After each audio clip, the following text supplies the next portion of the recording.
Assalamualaikum warahmatullahi wabarakatuh. Di pertemuan kali ini, pertemuan keempat, kita akan membicarakan tentang ragam dialog dalam materi interaksi manusia dan komputer. Ragam dialog itu adalah proses komunikasi. Kalau kita berbicara tentang dialog ya, berarti dialog itu kan interaksi antara dua orang atau dua benda gitu. Jadi minimal harus ada dua orang itu yang saling berhadapan sehingga kita bisa berdialog satu dengan yang lainnya. Kalau dialog antara manusia ya berarti ngobrol biasa gitu kan, tektok gitu. Saya bilang A, terus nanti yang di depan merespon apa yang saya bilang, apa yang saya katakan gitu. Nah, kalau dalam interaksi manusia dan komputer itu berarti interaksi antara kita dengan teknologi. Kalau saat ini berarti saya sedang di depan laptop, berarti saya sedang berinteraksi dengan laptop. Itu. Nah, bagaimana cara berinteraksinya? Itu. Nah, cara berinteraksinya dalam interaksi manusia komputer itu adalah pertukaran instruksi dan informasi antara user dan komputer. Gitu. Jadi ada terjadi sebuah kejadian di mana pertukaran instruksi dan informasi terjadi. Itu dinamakan dengan interaksi komputer. Itu dinamakan dengan dialog gitu ya, antara komputer dengan user di dalam interaksi manusia dan komputer. Nah, di dalam dialog ini itu ada tujuannya, yaitu untuk menyajikan dan mendiskusikan beberapa teknik dialog yang ada untuk mengidentifikasikan beberapa kekuatan dan kelemahan. Jadi, dialog itu antara kita dengan komputer atau user dengan komputer itu banyak caranya. Tapi tidak semua cara itu sama gitu. Jadi ada kekuatan, ada kelemahannya, atau ada kelebihan dan ada kekurangannya. Nah, kita kan sebagai seorang yang bergelut di dunia komputer gitu kan, pastinya kita harus bisa menciptakan sesuatu atau bisa memperbaiki metode yang ada saat ini kalau misalkan metodenya lemah. Nah, IMK ini akan mempelajari hal-hal seperti itu. Misalnya sekarang dalam ragam dialog, misalnya di sini tampilannya seperti ini gitu kan. Lalu saya kan sedang berinteraksi dengan komputer seperti ini. Nah, apakah ada kelemahan atau tidak? Kalau misalkan setelah kita melakukan identifikasi atas apa yang kita lakukan dengan komputer dan itu ada kelemahannya, maka kita catat kelemahan-kelemahan itu dan sebisa mungkin kalau bisa kita perbaiki gitu. Jadi tujuannya ke sana, itu untuk memperbaiki sistem yang ada sehingga menjadi lebih optimal, lebih baik lagi dalam penggunaannya. Nah, di dalam ragam dialog ini memiliki beberapa sifat. Di antaranya ada inisiatif, keluasan, kompleksitas, kekuatan, dan beban informasi. Inisiatif dulu. Nah, inisiatif itu apa? Dari sifat ragam dialog, inisiatif itu di mana pengguna memberikan tanggapan atas prompt yang diberikan oleh komputer untuk memasukkan perintah atau parameter perintah. Jadi ada dua dalam inisiatif dalam dialog kita dengan komputer. Yang pertama ada inisiatif oleh komputer dan yang kedua ada inisiatif oleh pengguna. Nah, inisiatif oleh komputer itu di mana pengguna atau kita nih memberikan tanggapan atas arahan dari komputer. Jadi tanggapan atas arahan yang diberikan oleh komputer itu begini. Misalnya sekarang kan saya lagi membuka PDF ya, saya lagi buka PDF. Ini kan yang dibuka cuma satu file. Nah, misalkan saya ingin membuka file baru di PDF ini. Nah, komputer memberikan arahan kepada saya, kalau saya ingin membuka PDF yang baru, file PDF yang baru, maka saya pergi ke menu file, lalu di sini ada open, perintah open, yaitu untuk membuka. Lalu kita cari file PDF mana yang ingin kita buka, lalu kita klik open. Kalau kita tidak jadi, maka kita klik cancel. Nah, ini kan arahan yang diberikan oleh komputer kepada user berupa untuk memberikan instruksi kepada komputer. Itu adalah inisiatif yang diberikan oleh komputer. Gitu, jadi ada arahannya nih. Kita pengen edit, kita ingin memperbesar tampilan ini, kita pergi ke tool, box yang ada di sini, zoom, kita klik berapa gitu. Ini adalah instruksi yang diberikan oleh komputer kepada usernya. Lalu yang kedua ada inisiatif oleh pengguna, di mana keterbukaan lebih luas. Nah, kalau inisiatif oleh pengguna ini lebih ke komputer tidak memberikan instruksi seperti ini. Misalnya contohnya kayak command prompt. Nih, saya buka. Nah, misalnya contohnya seperti command prompt kayak gini. Di sini kan tidak ada menu seperti di GUI gini kan. Ini tampilannya hitam semuanya gitu, tidak ada menu apapun. Jadi saat kita ingin mengakses pergi ke sebuah folder gitu, oke, kita harus mengetikkan folder ini dulu. Misalnya sekarang kita ingin masuk ke folder C-nya. Ini kan ada di folder user Gunawan. Saya ingin masuk ke folder C-nya, berarti kita berikan instruksi ke komputer untuk masuk ke folder C, kayak gitu. Terus kita ingin melihat misalkan di directory C ini ada apa aja, isi file dan juga foldernya. Ya, kita berikan perintah kepada komputernya. Itu, maka nanti akan ditampilkan. Lalu misalkan kita ingin masuk ke folder new folder, berarti kita berikan lagi perintah seperti ini. Jadi ini adalah ragam dialog dari sisi inisiatif oleh pengguna, yaitu keterbukaannya lebih luas gitu. Jadi kita ingin melakukan apapun, tinggal diketikkan seperti tadi. Jadi kita harus lebih paham sintak atau perintah-perintah dari komputer itu sendiri gitu. Terus yang kedua, ada yang dinamakan dengan keluasan. Keluasan itu seperti ini. Pengguna mempunyai kesempatan melakukan customizing dan memperluas antarmuka.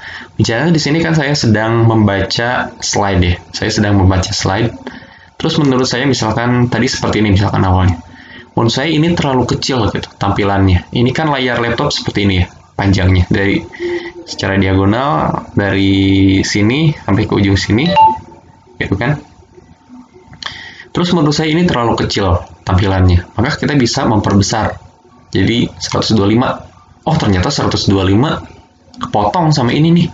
Maka kita bisa hide si ini menjadi seperti itu. Terus kita bisa geser ke kanan sedikit, maka akan terlihat semua tulisannya. Ini adalah keluasan di mana kita bisa mengkustomisasi atau bisa memperluas antarmuka dari sebuah sistem untuk memenuhi kebutuhan kita. Itu keluasan. Lalu kompleksitas ini di mana pengelompokan dalam menerapkan model yang diinginkan pengguna ke dalam sistem, dan hal ini dapat diperoleh dengan menggunakan hierarki atau orgonalitas dari keduanya. Jadi untuk kompleksitas ini adalah sistem itu yang dibuat ya, sistem komputer yang dibuat itu harus sesuai dengan kebutuhan dari usernya. Itu kan kan ada ya beberapa aplikasi yang dibuat atau beberapa sistem yang dibuat itu menyusahkan si penggunanya. Tuh, mau buka file aja ribetnya minta ampun gitu. Kan ada ya beberapa aplikasi yang seperti itu, sehingga pengguna itu malas lagi untuk menggunakan aplikasi itu.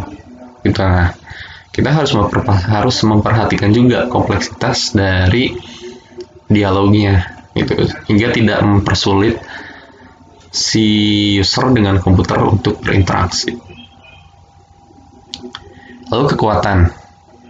Jumlah kerja yang dapat dilakukan oleh sistem untuk setiap perintah diberikan oleh pengguna.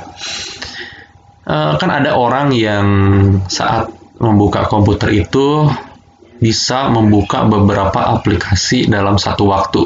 Misalnya di sini saya kan di sini hanya membuka file PDF saja dan satu buah folder. Tapi ada orang yang membuka Photoshop, buka WhatsApp, buka web browser gitu kan, terus buka file-file apa lagi, atau di sini filenya banyak gitu. Gitu kan? Itu kan kekuatan dari komputernya harus memenuhi sehingga tidak terjadi lag. Si RAM dan prosesornya tidak merasa terbanjiri. Itu adalah kekuatan yang harus dimiliki oleh komputer. Kayak gitu, harus menyesuaikan. Lalu yang terakhir adalah beban informasi. beban informasi di mana penyampaian informasi itu harus dapat berdaya guna, itu harus dapat sesuai dengan aras dari pengguna.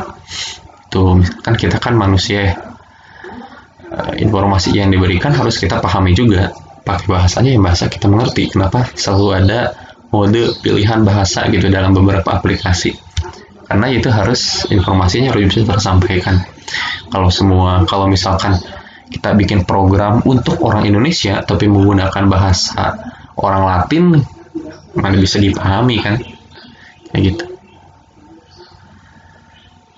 Lalu karakteristik dari sebuah ragam dialog itu ada 6. Ada konsistensi, umpan balik, observasibilitas, kontrolabilitas, efisiensi, dan keseimbangan. Yang pertama, karakteristik yang pertama itu konsistensi. Konsistensi itu memiliki memiliki perintah tata letak yang terus-terusan seperti itu gitu. Misalnya gini. Misalnya tadi saya ingin membuka sebuah file baru. Tanpa saya harus melihat layar interface-nya, kita bisa tahu bahwa untuk membuka file yang baru di PDF, kita harus menuju file, terus buka open, gitu kan? Ingin buka file baru, klik file, nanti ada perintah open untuk membuka, gitu. Terus misalnya saya ingin memperbesar tampilan di sini, berarti saya tinggal masuk ke view, terus nanti ada zoom, tinggal pilih, gitu kan? Ini adalah konsistensi dari tata letak perintahnya. Gitu. Jadi beberapa aplikasi juga pasti sama seperti ini. Kalau kita ingin membuka pasti ke file terus open gitu kan. Mau itu di aplikasi apapun pasti file open kalau kita ingin membuka. Jadi saat teman-teman juga nanti membuat sebuah aplikasi, maka buatlah konsistensi dari aplikasi yang kita buat. Misalkan dari tombol buka ada di sebelah kiri atas, maka tetaplah di sana, jangan dirubah-rubah. Misalnya di layar yang pertama di atas, halaman yang kedua opennya di bawah, halaman yang ketiga opennya di tengah. Itu tidak konsistensi secara aplikasi dan akan memusingkan juga nanti pengguna dalam menggunakannya. Kayak gitu. Terus yang kedua, umpan balik. Umpan balik ini adalah ragam dialog jika pengguna melakukan setelah komutasi, maka akan menampilkan suatu pesan kesalahan. Jadi, kan balik lagi ya, interaksi itu terjadi pertukaran instruksi antara komputer dengan usernya. Misalnya, jadi kita harus tahu saat kita memberikan sebuah instruksi ke komputer, apakah instruksi yang kita berikan itu sedang diproses atau udah diproses atau belum diproses. Kalau misalkan sedang diproses, maka itu harus ada pemberitahuan. Kalau misalkan prosesnya gagal, maka harus ada pemberitahuan juga. Misalnya, saya ingin mencetak file ini gitu ya, file PDF ini kan di PDF. Kemudian saya ingin mencetak atau pengen ngeprint file ini. Maka saya klik file, terus print. Gitu kan ya. Ini adalah instruksi yang saya berikan. Nah, kemudian saya ingin di-print melalui Canon MP280. Maka pilih, kemudian print. Nah, di sini kan komputer memberikan pemberitahuan kepada saya bahwa proses printing sedang dilakukan. Nih, ini adalah prosesnya.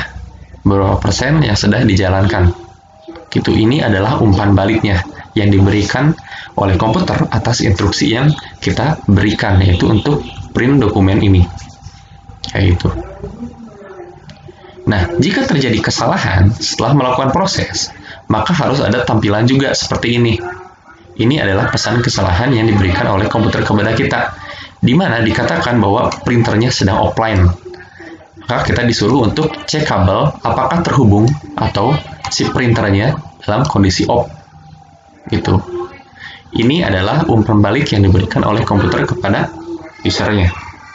Itu. Kemudian yang ketiga adalah observabilitas. Observabilitas adalah dikatakan mempunyai sifat apabila sistem itu berfungsi secara benar dan nampak sederhana bagi pengguna.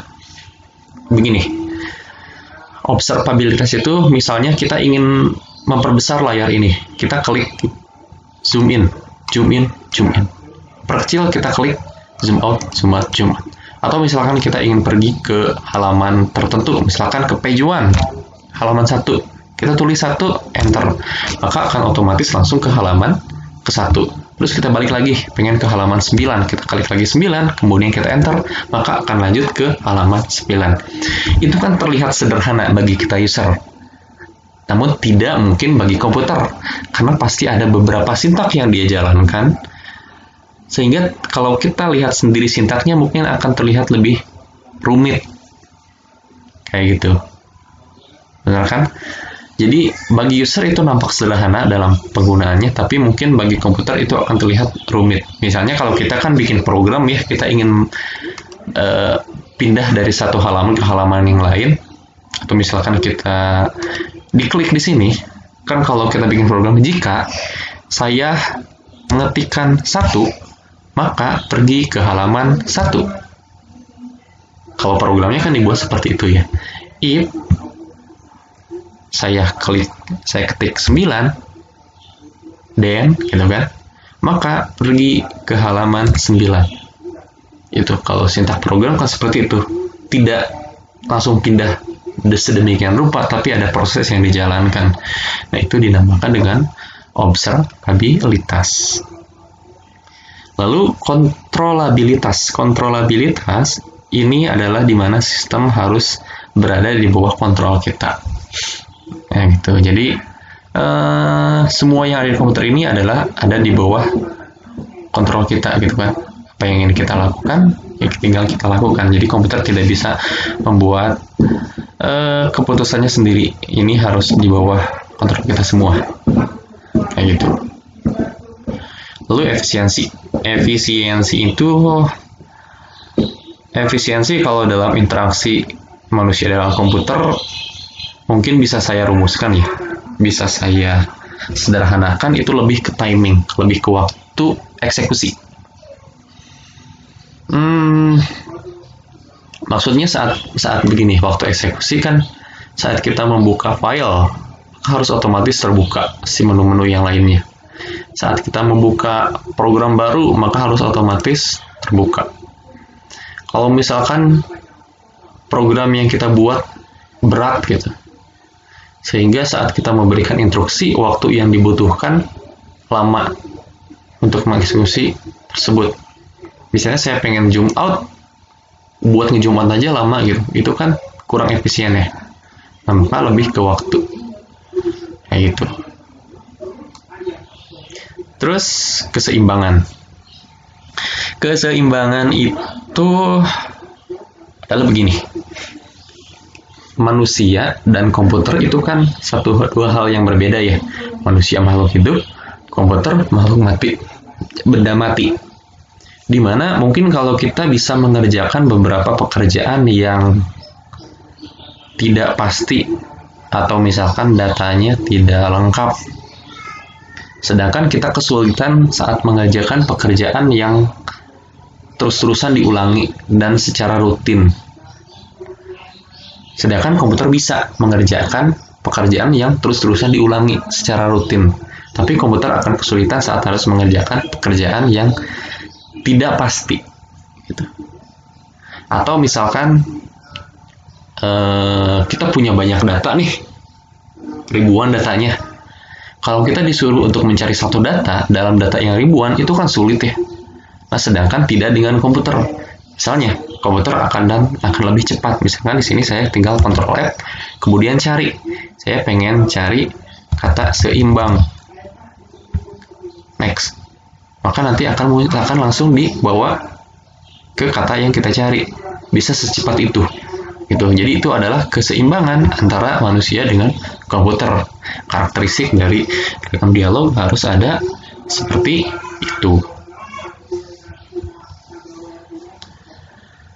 Kemudian kategori nih dalam rekam dialog ada beberapa. Ada yang pertama rekam dialog interaktif. ragam dialog interaktif juga memiliki beberapa sub dari ragam dialognya. Yang pertama, dari ragam dialog interaktif, itu dialog berbasis perintah tunggal. Apa itu dialog berbasis perintah tunggal?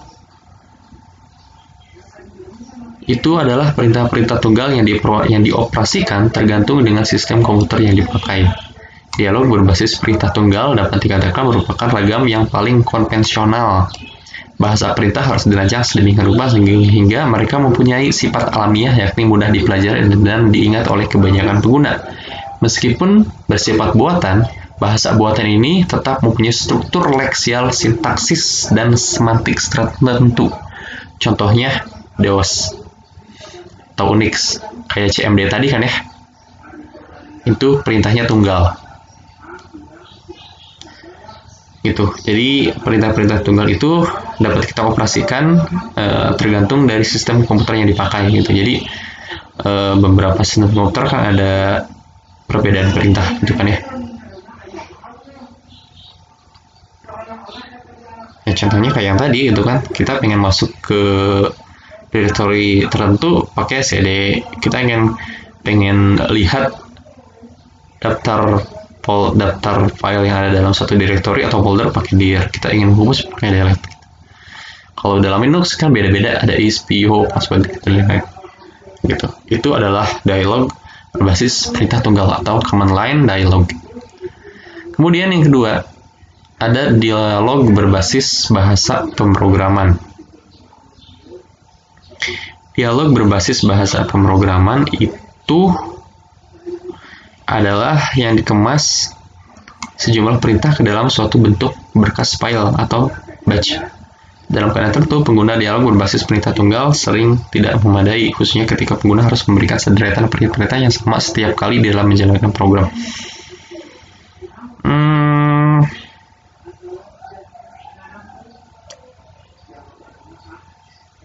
Contohnya itu kayak assembler, Pascal, Fortran. Jadi ini apa ya?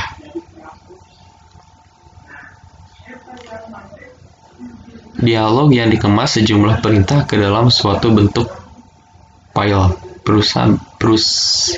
berupa batch file.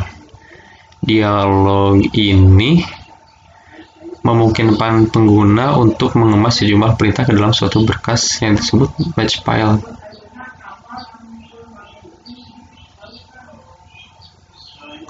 Biasanya ini ada aturan-aturannya.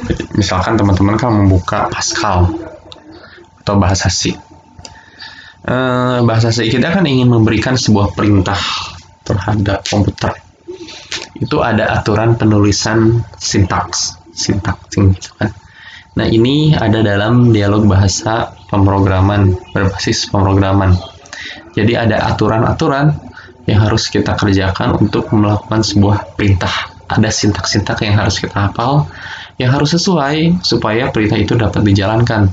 Kalau misalkan sintaknya salah, berarti tidak bisa dijalankan. Yang ada malah pesan error yang tampil. Itu dialog berbasis bahasa pemrograman. Lalu yang ketiga, yang C, dialog berbasis pengisian formulir. Seperti ini misalnya. Ini formulir input data siswa. Kode ini nama tempat lahir gitu kan. Pasti sering teman-teman ketemu lah kalau seperti ini kan ya, dalam aplikasi. Misalkan teman-teman daftar media sosial atau daftar sesuatu, biasa kan ada input formulir ya. Ya, basinya seperti ini. Lalu sistem menu. Dialog menampilkan menu daftar sejumlah pilihan jumlah terbatas. Ada dua jenis dalam sistem menu. Ada sistem menu datar, ada sistem menu tarik. Nah, kayak gimana tuh? Sistem menu datar, selektor pilihan. Nih, misalnya kayak gini nih. Ini datar kan ya? Ini ada pilihan menu. Ini juga ada pilihan menu. Ini juga pilihan menu nih, datar. Ini pilihan menu. Lalu ada highlight-nya, selektor pilihan. highlight, penggunaan tanda terang highlight marker, highlight, jadi mana yang kita menu ini, yang kita aktif itu yang mana? Itu ini menu datar, ada highlightnya, ada selektornya. Nah contohnya seperti ini kan, makanan menu. Ya contohnya kayak gini, ini menu datar namanya. Atau misalkan dalam game kayak gini, menu datar. Ini menu pertama, menu kedua, ketiga, keempat, kelima. Ini dinamakan dengan menu datar. Dan ada highlightnya. Kalau kita klik ke crush shader, nanti highlight seperti ini. Kayak gitu. Kemudian menu tarik ya kayak gini. Teman-teman klik view, nanti akan ke bawah horizontal. Lalu ada lagi menu lagi ke sampingnya. Ini adalah menu tarik, pull down gitu ya, ke bawah seperti ini. Ada menu datar ke samping, ada menu tarik ke bawah. Tuh. Lalu antar muka berbasis bahasa alami. Antar muka berbasis bahasa alami ini adalah dialog. Ini merupakan penggunaan bahasa yang dimengerti oleh manusia. Misalnya, saya ingin mencetak IPK apa ini? Jika IPK lebih dari 3, maka cetak nama mahasiswanya. Nah, misalnya di sini saya ingin mencetak sebuah data dari mahasiswa yang memiliki IPK lebih dari 3. Saya ingin mencetak data mahasiswa yang memiliki IPK lebih dari 3. Itu kan kita paham ya. Kemudian kita terjemahkan ke dalam bahasa komputer menggunakan seperti ini. Ini bahasa yang dipahami oleh komputer. Diberikan instruksi seperti ini. While not di dalam bahasa Pascal ya, berarti seperti ini. Begin read LTS. Jika IPK semester lebih dari 3, maka alright, tuliskan nama mahasiswanya. Selesai. Gitu. Ini adalah bahasa alami atau natural language interface seperti ini. Ini dari ragam dialog yang selanjutnya. Jadi bahasa ini menggunakan bahasa yang dimengerti oleh manusia, kemudian kita terjemahkan bahasa yang kita mengerti itu ke dalam bahasa komputer yang dimengerti oleh komputer. Gitu. Contohnya seperti bahasa Pascal seperti ini. Lalu ada antarmuka berbasis icon. Seperti toolbox seperti ini. Nih. Ini berbasis icon. Kalau menu kan menu ini agak ada ikonnya gitu. Nah, ada lagi berbasis icon. Ini lebih ke visual tampilannya. Ini menu print. Ini email. Untuk sharing. Ini find text. Menemukan. Ini simpan. Ini untuk start this file atau memberikan bintang. Ini hand. Ini zoom out. Ini zoom in. Di komentar gitu kan ya. Ini adalah antarmuka berbasis icon. Jadi lebih visual dibanding menu bar seperti ini. Ada sistem penjendelaan. Contohnya gini sistem penjendelaan. Ini ada beberapa jenisnya, misalkan kayak yang tadi CMD. Saya buka dulu CMD. Saya buka.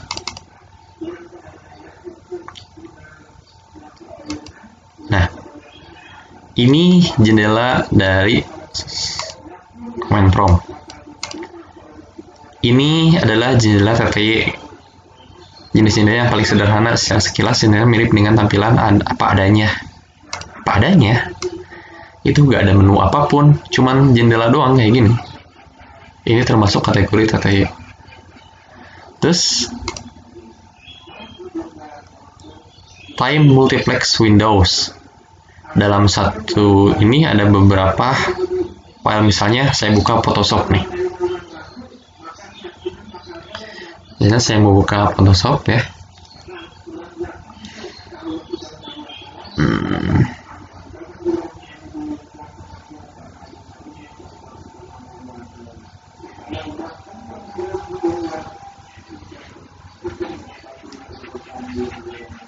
Nah, time multiplex window. Jadi seperti ini. Saya bikin jendela baru, bikin file baru misalnya. Oke.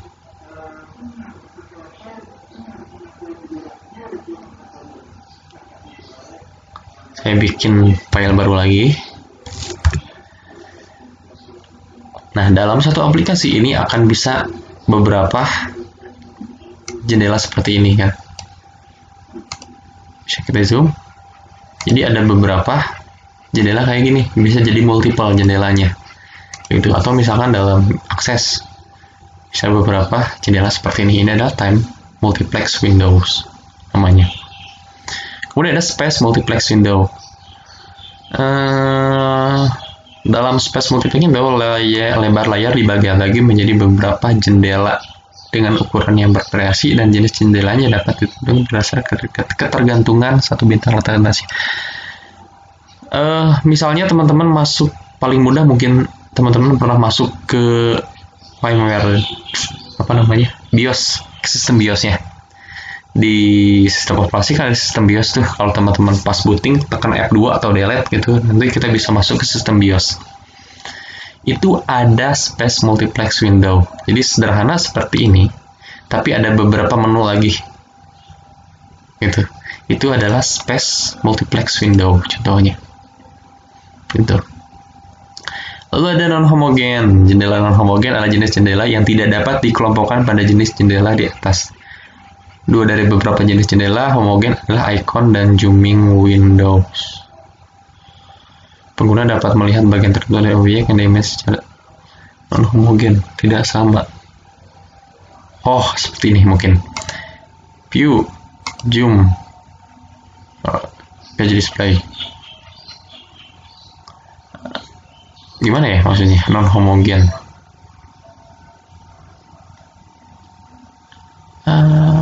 View, zoom. Homogen itu kan sama ya. Kalau non-homogen berarti tidak sama. Kategori dialog.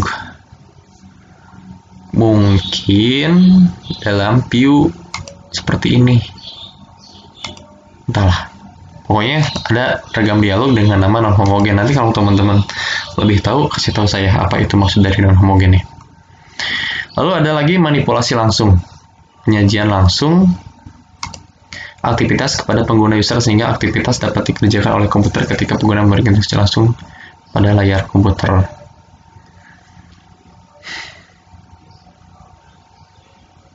Penyajian langsung aktivitas kepada pengguna sehingga aktivitas akan dikerjakan oleh komputer ketika pengguna langsung layar komputer. Oh ya, kita bisa langsung manipulasi. Contohnya kayak gini, zoom in, zoom out. Ini kan langsung dimanipulasi ya, langsung dikerjakan oleh komputer ya. Ini dinamakan dengan manipulasi langsung. Antarmuka berbasis interaksi grafis. Ada dua kan ya interaksi, ada GUI, ada teks. Kalau teks sih kayak gini yang tadi, nggak ada tampilan visualnya sama sekali. Kalau grafis ya seperti ini, ada toolbar, ada menu bar, ada gambar. Ini dinamakan dengan grafis. Oke. Pertemuan 4 sampai di sana. Teman-teman bisa dibaca lagi, bisa dicari referensi-referensi yang lainnya untuk menambah wawasan teman-teman tentang ragam dialog ini.